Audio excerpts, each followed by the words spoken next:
Take this one over here. Okay. Hello, my name is Ian. I'm from Los Angeles. I'd like to thank you for Amazon.com. It saved me many times. I couldn't get the book at my local bookstore, but that's not what I wanted to ask you. Well, no, but you can wax on about that if you'd like. That's it.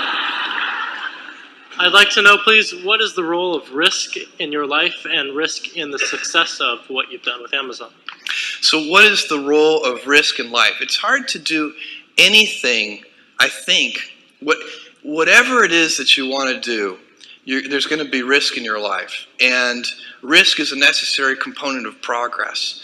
So, there are different kinds of people that want to do different kinds of things in their life.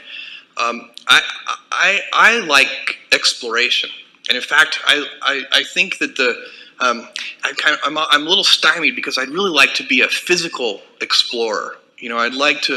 I would have loved to have been, Sir Richard Francis Burton or something like that. How much fun would that be to go, search for the source of the Nile and have people throw spears at you and stuff. I mean, that just sounds great. Obviously involves a lot of risk.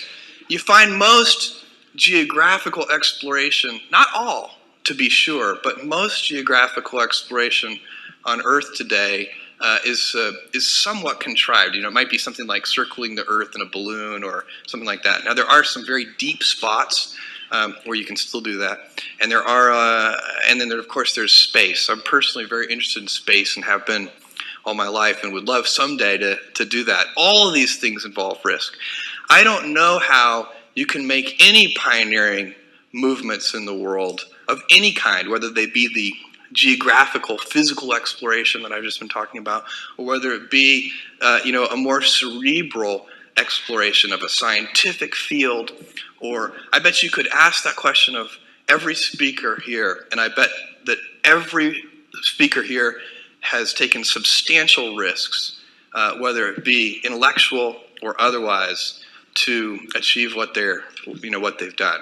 And at Amazon.com, as a company, what you do, in fact, the early stages of the company are all about eliminating risk. You take those precious early startup dollars. In my case, those $300,000 from my parents, and then we raised $1 million from 20 angel investors.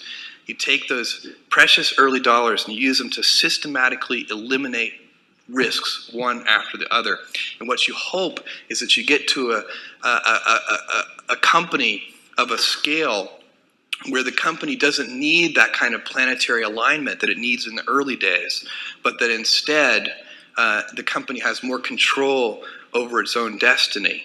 And then that actually, by the way, creates more pressure for that team of people who represent that company. That, in our case, the 7,000 folks at Amazon.com, that we have more pressure today than we did 6 years ago, because now our destiny is in our own hands. We've systematically eliminated those risks to where we have the assets we need to build an important and lasting company.